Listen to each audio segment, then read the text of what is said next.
我死前1个星期，妻子的初恋回国，当晚他彻夜未归。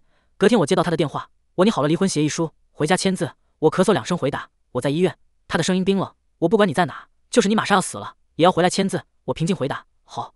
他不知道我是真的要死了。葬礼那天，妻子正忙着和初恋结婚，后来他穿着一身洁白的婚纱，趴在我的墓碑上，流着泪喃喃：如果有下辈子，我还要嫁给你。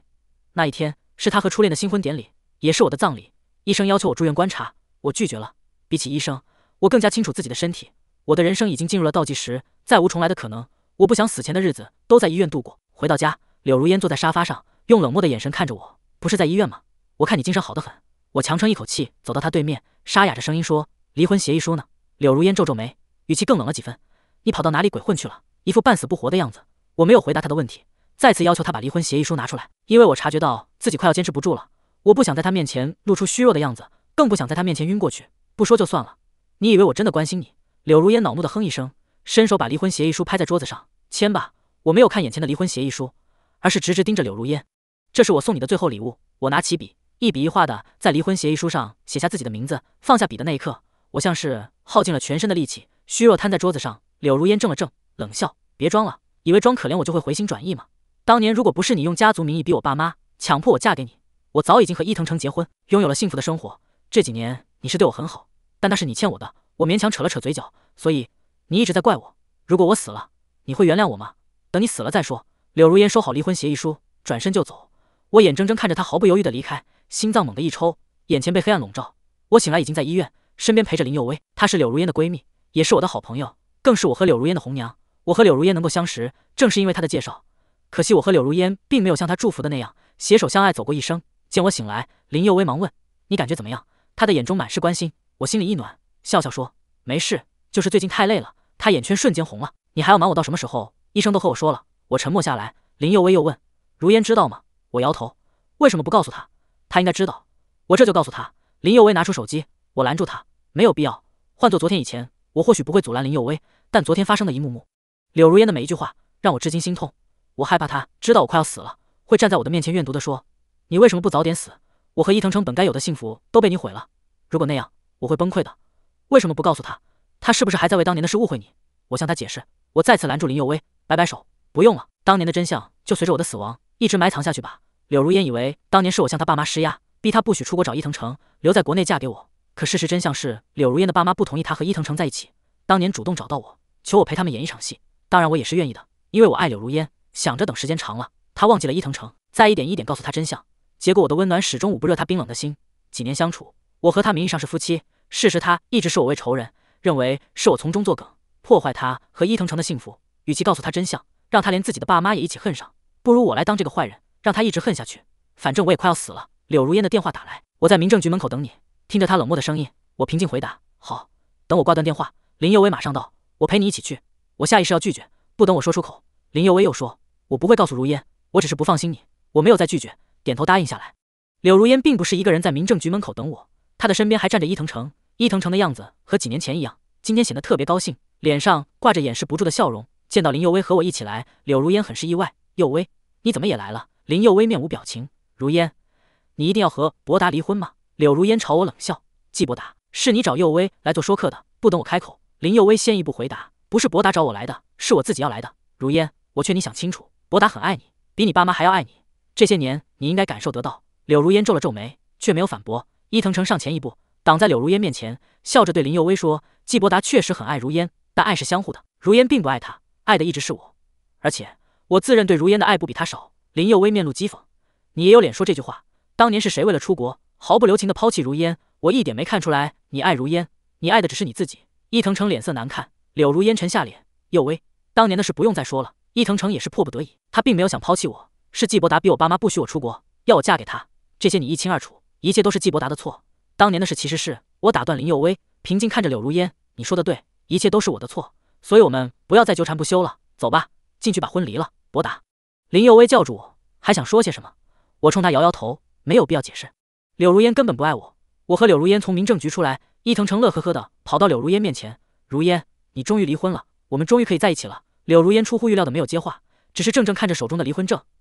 难道他后悔了？我只是想了一下就摇头，怎么可能？和我离婚可是他一直以来的心愿。林佑薇说：如烟，你现在后悔还来得及，伊藤诚冲林佑威怒目而视。如烟为什么会后悔？她根本不爱季伯达，只有嫁给我，她才会幸福。林佑威嗤笑：“你拿什么给她幸福？凭你现在一事无成吗？”伊藤诚心虚的看了一眼柳如烟，强行解释：“幸福不一定是物质，我可以给如烟精神上的富足，你也就只剩这张嘴了。”林佑威不屑：“我知道林佑威是想劝柳如烟回心转意，但我几年的婚姻对柳如烟掏心掏肺、嘘寒问暖，都没有捂热她的心，她又怎么会因为林佑威的几句话动摇？况且我和柳如烟已经离婚了，不想再和她继续纠缠。佑威，我们走吧。”林佑威看了看我，叹口气对柳如烟道：“佑威，你好好想想我说的话，不要等到真的失去才追悔莫及。”柳如烟平淡道：“不用想了，我不会后悔，因为我根本不爱他。”他最后一句话是对我说的，我的心骤然一痛。柳如烟却没有再看我，带着伊藤诚开车离去。我感到喘不过气来，捂着嘴剧烈咳嗽，温热的液体顺着指缝流淌，映入我的眼中，血红一片。我睁开眼睛，见林佑威跪在地上哭成了泪人。我想过去安慰他，一动才发现身体轻飘飘的，拍他肩膀的手更是毫无阻碍地穿过去。我愣了愣，目光一扫，看到了病床上我的尸体。原来我已经死了。我保持着灵魂的形态，一直跟着林佑威，看着他收敛我的尸体，通知我的家人和朋友为我守灵，安排葬礼。虽然每一件事都有固定的流程，但他的消瘦肉眼可见。短短几天，他瘦了一圈。葬礼前3天，他看着我的骨灰喃喃：“伯达，我不知道该不该通知如烟，你能给我一个答案吗？”我当然给不了他答案，但我希望他不要通知柳如烟，因为我害怕柳如烟得知我的死讯时会拍手称快。只要看不到，我还可以自欺欺人的骗自己。一旁的手机响起铃声，我看了一眼，是柳如烟打来的。林佑威一直注视着我的骨灰盒，没有移开目光，伸手拿过手机接通：“佑威，3天后是我和伊藤诚的婚礼，地点我稍后发给你，别忘了来参加。”我感到一瞬间的窒息，没想到人死了还会有感觉。林佑威的脸色变了，为什么选择那天？柳如烟的声音带着疑惑：“有什么问题吗？”“不，没什么问题，我会准时参加的。”挂断电话，林佑威对着我的骨灰盒说：“伯达，你听到了吗？他和伊藤诚的婚礼选在了那天，可那天是你的葬礼啊。”“是啊，那天是我的葬礼，可我和柳如烟已经离婚了，他选择哪天和伊藤诚结婚是他的自由，我什么都改变不了。”3天后，林佑威换上一身黑色礼服，戴着一顶黑纱帽子，面无表情的出门。我想阻止他不要去，可我做不到，只能飘在他身边，跟着他一起走进婚礼会场。看到林佑威的打扮，会场内的宾客全都面露震惊。柳如烟穿着一身白色婚纱相迎，脸色很不好看。“佑威，你怎么穿成这样来了？这个玩笑开得有点过分了。我没有和你开玩笑，参加完你的婚礼，我还要赶去参加伯达的葬礼，没时间回去换衣服。”柳如烟愣了一下，皱眉道：“季伯达的葬礼？佑威，你在说什么？”“我知道了，是不是季伯达让你穿成这样来的？他人在哪？让他过来，搞砸我的婚礼，很有意思吗？”柳如烟越说越生气。林佑威摇头：“他来不了。”“怎么来不了？我现在就给他打电话。”柳如烟拿出手机，伊藤诚走过来：“如烟，发生什么事了？”说着皱眉看向林佑威：“她是你的闺蜜吧？怎么穿成这样？”柳如烟面露歉意：“不好意思，她只是想和我开个玩笑，只是太过分了点。我已经说过她了。”伊藤诚哼一声：“开玩笑也要分场合，既然你已经说过她了，我就不说什么了。婚礼快要开始了，我先过去了。”“好。”柳如烟看着伊藤诚离开，转身面对林佑威：“我不知道季伯达有什么打算，但你转告他，无论他想做什么都不会得逞。你对伯达的偏见就这么大吗？”林佑威用一种陌生的眼神看着柳如烟：“他已经去世了，今天是他的葬礼，你觉得我会拿这种事开玩笑吗？你不会，但是他会。当年他能逼我爸妈让我嫁给他，还有什么事做不出来？想让我相信他死了，除非我亲眼见到他的尸体。原来还是因为当年的事。”林佑威苦笑：“算了，该说的我已经说了，信不信由你。”柳如烟神色阴晴不定，司仪这时高呼：“让我们掌声有请新娘。”柳如烟看了看林佑威，欲言又止，最终一句话没说，转身离去。她穿着洁白婚纱的身影深深映入我的眼中，一如当年嫁给我时的样子，和当年一样。林佑威喃喃：“可终究物是人非，伯达，如果当年我没有介绍你认识他该多好，不是你的错。”我站在林佑威身边，无声安慰，可惜他听不到。婚礼流程一项项进行下去，柳如烟和伊藤诚互相交换戒指，司仪高喊：“一双对戒，相伴余生。”让我们为这对幸福的新人送上最热烈的掌声。所有宾客脸上全都洋溢着笑容，用力鼓掌。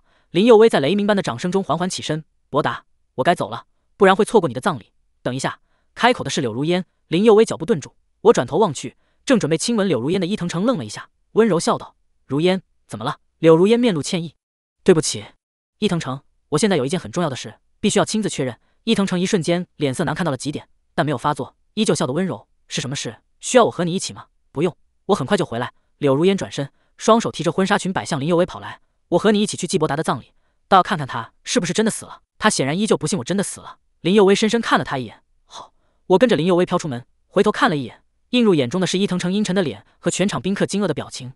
我的葬礼在西山墓园举行，爸妈和亲朋好友全都一脸沉痛。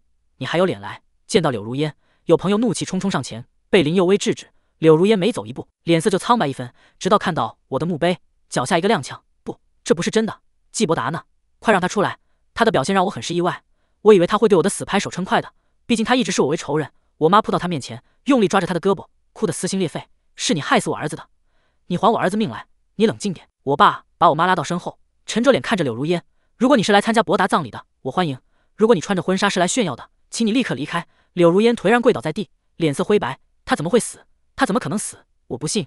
柳如烟大叫着扑向我的坟墓，疯了一样用手挖。我不信他死了！你们是在骗我！你们都是和他串通好的！我爸又惊又怒，快拦住他！我的几个朋友立马冲上前，但都没有林佑威快。林佑威用力把柳如烟拉离我的坟墓，大吼：“你闹够了没有？他活着时你把他仇人，死了你还要挖他的坟，你就这么恨他吗？”我不是，我不是！柳如烟瘫坐在地，喃喃自语。看着他狼狈的样子，我没有感到快意，有的只是怅然。原来他心里还是有一点在乎我的，原来他还会为我的死伤心。如烟，伊藤诚跑来，他胸前还带着新郎的胸花，把柳如烟从地上扶起来后，转身对着林佑威怒目而视：“你太过分了！如烟只是想确认季伯达是不是真的死了，你凭什么责怪他？”林佑威被气笑了，还需要确认吗？你觉得我们这么多人聚在一起是在玩过家家吗？我的朋友全都不善地看着伊藤诚。就算如此，你们凭什么把季伯达的死怪到如烟头上？如烟已经和我结婚了，她现在是我老婆，和季伯达没有半点关系。季伯达的死怪不到如烟一点。伊藤诚叫嚣，我妈气得身体发抖，我爸被气得脸色铁青。林佑威深吸口气，看着伊藤诚的目光冰冷如刀。你说的对，伯达已经和你们没有一点关系，所以请你们立刻离开，快滚！这里不欢迎你们，滚回去继续你们的婚礼。只怪伯达眼瞎，爱错了人，穿着婚纱跑到伯达的葬礼上。你是想让伯达死不瞑目吗？伯达哪一点对不起你？你竟然如此狠毒！我的几个朋友纷纷口不留情。柳如烟脸色煞白，双手死死攥着身上的婚纱。不用你说，我们也会走。如烟，我们走。伊藤诚哼一声，抓着柳如烟的手就要走。柳如烟挣脱他的手，你走吧，我要留下来。伊藤诚不敢置信。林佑威平静道：“如烟，你还是走吧。为什么？他已经死了，我只是想送他最后一程，这点心愿也不能满足我吗？”柳如烟歇斯底里的大叫，双眼充满血丝的瞪着林佑威。林佑威不为所动，语气平淡的说出了理由：“因为伯达未必想见到你。”柳如烟怔愣在原地，好一会才失魂落魄的离开。伊藤诚恶狠狠瞪了林佑威一眼，转身去追柳如烟，总算是结束了。我望着柳如烟的背影，以后再也不见了。我爸妈走到林佑威面前，还好有你在，不然伯达今天走的也不安生。林佑威笑得勉强，是我应该做的。我的葬礼结束，爸妈特意留下林佑威。佑威，伯达不在了，我们也无心打理公司，所以想把公司交给你管理。林佑威一惊，急忙拒绝：“我不行的，我对管理公司一窍不通，什么都不会。”我爸笑了笑：“没有人生来就什么都会，你是伯达最好的朋友，伯达信任你，我们就相信你。而且管理公司不需要事事亲力亲为，只需要把握一个大方向。我相信你不会让我们失望，也不会让伯达失望。”林佑威看了看我的墓碑，咬牙道：“好，我答应。对爸妈把公司交给林佑威管理，我100%赞成。”林佑威虽然没有管理过公司，但有充分的工作经验以及优秀的学习能力，我相信由他管理公司不会有问题。林佑威先把我爸妈送回家，然后去了图书馆。我看着他买了许多管理类的书籍，抱着满满一纸箱的书回家。让我想不到的是，柳如烟就在他家门口等着。柳如烟的2只眼睛又红又肿，显然狠狠哭过。林佑威似乎对他的到来一点也不意外，问道：“就你一个人？就我一个？”林佑威失笑：“今晚可是你和伊藤诚的洞房花烛夜，他居然会答应你来，真是不可思议。”柳如烟看着林佑威，沉声道：“我和他的婚礼没有走完，所以我和他还不是真正的夫妻。”我惊讶柳如烟的回答，她最大的心愿就是嫁给伊藤诚，成为真正的夫妻，竟然会说这种话。林佑威也惊讶，但没有说什么，只是打开门让柳如烟进来。喝点什么？不用了，你应该知道我的来意，告诉我伯达是怎么死的。林佑威反问：“重要吗？”当然重要，我毕竟曾经和他是夫妻，有权利知道。听了柳如烟的话，我只觉得可笑。除了那张结婚证，他有把自己当过我的妻子吗？林佑威毫不留情，直戳柳如烟心窝。从结婚到离婚，你有一天是自己为伯达的妻子吗？柳如烟面色白了白，说不出话来。林佑威长长吐出口气：“你走吧，伯达已经去世了，纠结他的死因没有必要。而且你现在是伊藤诚的妻子，注意下身份，我可不想他来找我的麻烦。我只是想知道伯达有没有留下什么遗言。”柳如烟流下泪来。有。林佑威一字一顿，他说：“如果有下辈子，他不会再娶你。”柳如烟如遭雷击，踉跄后退。林佑威没有动作，一脸平静地看着柳如烟消失。关上门的一瞬间，他喃喃自语：“伯达，我对他这么绝情，你不会怪我吧？”“当然不会。”我把手搭在林佑威的肩膀上：“你是我最好的朋友，而他已经和我没有任何关系。当年如果不是林佑威的介绍，我不会认识柳如烟。我还记得认识柳如烟的那天，她穿着一身紫色的连衣裙，微风吹过，裙摆飘扬，那一抹紫色深深印入了我的心里。因为林佑威的关系，我和他经常见面，他总是说和伊藤诚的恋爱多么幸福，畅想婚后甜蜜的生活，我听得心里很不是滋味。后来伊藤诚出国，他大哭一场，我和林佑威安慰他。其实当时我是高兴的，因为挡在我和他中间最大的拦路虎不见了。可我没想到他竟然会想出国找伊藤诚。我虽然心痛，但也没有过多纠缠，选择放手，默默祝他幸福。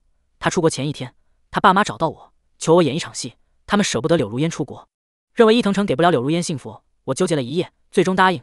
我和柳如烟结了婚，出于愧疚，我尽全力满足他的一切要求。可他一直对我冷嘲热讽，娶一个根本不爱你的女人，你贱不贱啊？以为对我好，我就会原谅你了？做梦！季伯达，我每次看到你都觉得恶心，朋友都劝我和他离婚，我只是笑笑。既然已经和他结婚了，我就不会放手，幻想有一天他会接受我，爱上我，后半生甜蜜幸福。但伊藤诚的回国让我的梦成了泡影，身患绝症的身体更是成了压倒骆驼的最后一根稻草。我选择放手，因为一天天变差的身体和疲惫的心不允许我再折腾。可他为什么又来折腾我？明明他一直视我为仇人，他不是应该对我的死感到高兴吗？我只盼不要再见到他，早一点进入轮回。当晚林佑威收拾行李搬到了公司住，我在公司顶楼有独立的休息室，阳台上摆满了大大小小的多肉。柳如烟曾说过她喜欢多肉，为了讨好她，我买了大量的多肉。以前这些多肉都是我一个人打理，除了柳如烟不允许任何人碰。林佑威站在这些多肉前低声喃喃：博达，你知道吗？其实我最喜欢的也是多肉。我怔住，愣愣看着林佑威的侧脸，这时我才知道，因为柳如烟，我当年错过了最美的风景。林佑威上任的第一件事就是召开董事会，参加会议的董事全都面露不安。我很理解他们的心情，任谁知道公司换了当家做主的人，而且还是一位没有任何管理经验的小白，心里都会忐忑。今天是我和各位第一次见，以后见面的次数不会少。各位董事都是老前辈，对公司比我熟悉，以后的工作还请各位多多指正。林佑威把姿态放得很低，我暗暗点头，毕竟是新官上任，且是不熟悉的领域，姿态放得低些很有必要。参加会议的董事也全都松了口气。林佑威没有对公司进行大的人事调整，公司的发展规划也延续当前。今后我会和各位董事一起努力，希望公司会发展得越来越好。董事会结束，我对林佑威的表现很是欣慰，他没有让我失望，也没有让我爸妈失望。我跟着林佑威回到办公室，看着他立马投入到工作中，一份份文件被他看完签字，他看得很仔细，有不懂的地方会让秘书或部门经理来讲解。我又高兴又心疼。放在办公桌上的手机响起铃声，是牧原打来的电话。林佑威依旧看着手中的文件，伸手拿过手机接通。林小姐，不好了，有人在挖季先生的坟。林佑威惊怒地从椅子上站起身，是谁？你先把人控制住，我马上就到。林佑威的脸色无比难看，我是第一次看到他这样。一路上林佑威把车子开到了最快，连红灯都不顾。赶到的时候，我的坟已经被挖了大半，而挖我坟的人是柳如烟和伊藤诚。你们在干什么？林佑威扑过去，用力推开伊藤诚，看着伊藤诚的眼神像是要把他撕了。伊藤诚满不在乎，你来了就好了。如烟想把季伯达的骨灰供在庙里，我是来帮他的。林佑威不敢置信地转头看着柳如烟，是你要求的？为什么？他都已经死了，你还不肯放过他吗？佑威，你先别激动。柳如烟试图安抚林佑威，滚开，不要碰我。林佑威用力甩开柳如烟的手，柳如烟抿了抿嘴，眼神黯淡。伊藤诚冷笑，动的是季伯达的坟，你激动什么？如烟是他前妻，都没像你一样，你不是和季伯达有一腿吧？你……林佑威手指着伊藤诚，气得说不出话来。柳如烟神色一沉，伊藤诚，别乱说。如烟，我可没有乱说。伊藤诚振振有词，你是季伯达的前妻，他口口声声说爱你，于情于理他死后，公司都应该归你管。可现在公司却落到了你这位闺蜜手里，他和季伯达之间如果没有猫腻才怪了。我冷冷盯着伊藤诚，好一招无中生有，居然能说得煞有其事。住口！林佑威一巴掌打在伊藤诚脸上，你敢打我？伊藤诚脸色狰狞，扬起巴掌朝林佑威脸上扇。我大惊，立马挡在林佑威面前。够了！柳如烟拉住伊藤诚，佑威，我不是来和你吵架的。伯达的骨灰我一定要带走，我和他多年夫妻，我会给他找一间寺庙好好供奉，当做这些年他对我好的补偿。不需要。林佑威冷冷道。柳如烟看在多年闺蜜的份上，立刻带着伊藤诚离开，不然我报警了。还有，你和伯达已经离婚了，你现在和他一点关系都没有，你现在是伊藤诚的妻子，请记住你的身份，离伯达远一点。伊藤诚冷笑，一夜夫妻百日恩，如烟纵然已经和季伯达离婚了，关系也不是你一个外人能比的。对了，季伯达的公司是如烟的，你没资格掌管，只有如烟接任才是名正言顺。林佑威愤怒，你挖伯达的坟是为了他的公司，是为了他留下的遗产。伊藤诚得意，你说对了，当年他横刀夺爱，毁了我和如烟的幸福，他欠我们的，公司留给我和如烟是天经地义。林佑威脸色白了白，不敢置信地看着柳如烟，你也是这么认为的？柳如烟皱眉，我无意和你抢伯达的公司，只是你没有任何管理经验，公司交给你只会更糟。公司是伯达的心血，他死了，我不允许公司就此垮下去。林佑威惨然一笑，回头看着我的墓碑，伯达，你听到了吗？这就是你爱到骨子里的女人，你才刚死，他就联合外人抢夺你留下的公司。原本我答应过你，不透露当年的真相，现在我要食言了，因为他不值得。我无声说了一个字，好，为了不破坏柳如烟和她爸妈的关系，我选择死了也要隐瞒当年的真相。现在看是我错了，她不值得。柳如烟激动喝问：什么当年的真相？你知道什么？林佑威面无表情。你不是一直认为当年是博达逼你爸妈强迫你嫁给他吗？但我告诉你，当年是你爸妈主动求博达演戏，因为他们认为伊藤城给不了你幸福。你所谓毁了你和伊藤城幸福的人不是博达，是你爸妈。柳如烟脸色煞白，踉踉跄跄后退。不可能，我爸妈怎么会这么对我？你说谎，你一定是在骗我。林佑威嗤笑，我有骗你的必要吗？说完，林佑威不再看柳如烟，挥手招呼旁边的墓园工作人员，重新填上我的坟墓。之后，他跪在我的墓碑前，博达，我没有遵守和你的约定，你能原谅我吗？我轻轻抚摸着他的脸，我不会原谅你，因为我根本就没有怪你啊，林小姐。你让我查的东西已经查到了，好，我马上去拿。我疑惑，林佑威让人查了什么？很快我得到了答案。林佑威开车来到了一家私家侦探事务所。林小姐，这就是你让我查的东西。不得不说，这家伙挺会玩的。私家侦探把一叠照片递给林佑威，我跟着林佑威的视角一张张看过去，触目惊心，全都是伊藤城在国外的艳照。照片中的女主角有黑人，有白人，甚至还有2个男人。林佑威嘴角泛起冷笑，我就知道他在国外不会老实，我不敢相信，更为柳如烟感到不值。他把伊藤城视为一个完美的人，心心念念想着伊藤城，可伊藤城竟然背着他玩得这么花。有了这些照片，我就不信柳如烟还爱他。林佑威眼中充斥着恨意，博达，因为他回国，柳如烟才会和你离婚，更是要抢你留下的公司，我绝不会让他好过。从他回国那一天起，我就请侦探调查他了，我要他身败名裂。我看着林佑威，眼神渐渐变得温柔。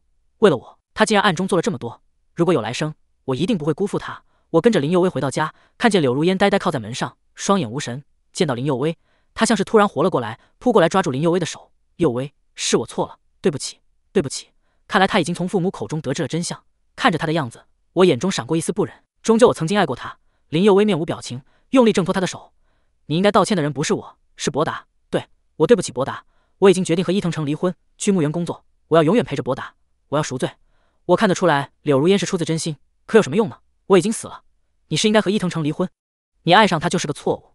看看这个吧。林佑威把装着照片的文件袋递给柳如烟，这是什么？柳如烟迟疑着打开，霎时间脸色煞白。林佑威继续诛心，你好好看看，仔细看清楚，看看自己到底爱上了一个什么样的人啊！柳如烟崩溃大叫，这不是真的，不是，我不相信，事实摆在眼前还不信，你还要自欺欺人到什么时候？林佑威步步紧逼，为了这么一个烂人，你视博达为仇人，他是那么爱你，可你呢？你根本不配他的爱。柳如烟捂着耳朵尖叫，抓起照片逃离。林佑威吐出口气，博达，我这么对柳如烟，你也许会怪我，但我控制不了自己。看着他，我就想起你在我面前吐血的一幕，对不起，原谅我，不要说对不起，我知道你所做的一切都是为了我，我从来没有怪过你。我无声对林佑威说。凌晨2点，林佑威接到警察的电话，称柳如烟和伊藤城起了争执，失手捅了伊藤城一刀，伊藤城在送往医院的途中死亡。柳如烟要求见他一面，林佑威沉默了一会，动身赶往警局。我再次见到柳如烟，她穿着染血的衣服，双手戴着手铐，神情很是平静。佑威，你来了。柳如烟苍白的脸上露出微笑。林佑威看了他2秒，说：我会为你找最好的律师。柳如烟摇头，我要在这里为博达赎罪。佑威，你说如果博达知道我做的事，他会原谅我吗？我不知道。柳如烟眼中的神采一点一点暗淡下去，对旁边的警察说：麻烦你了。我望着他被警察带走的背影，想起了和他的初见，那一抹紫色在我心中慢慢淡去。从警局出来，林佑威仰首望天，今夜月色迷人，轻柔的月光洒在他的脸上，像是为他蒙上了一层轻纱。博达，一切都结束了。是啊，结束了，我也该走了。我感到一束光照在自己身上，身体不受控制的向上飘。我凝望着下面越来越模糊的林佑威，谢谢你这辈子出现在我身边，下辈子我会第一时间找到你，把你抓在手心。等我，晚安。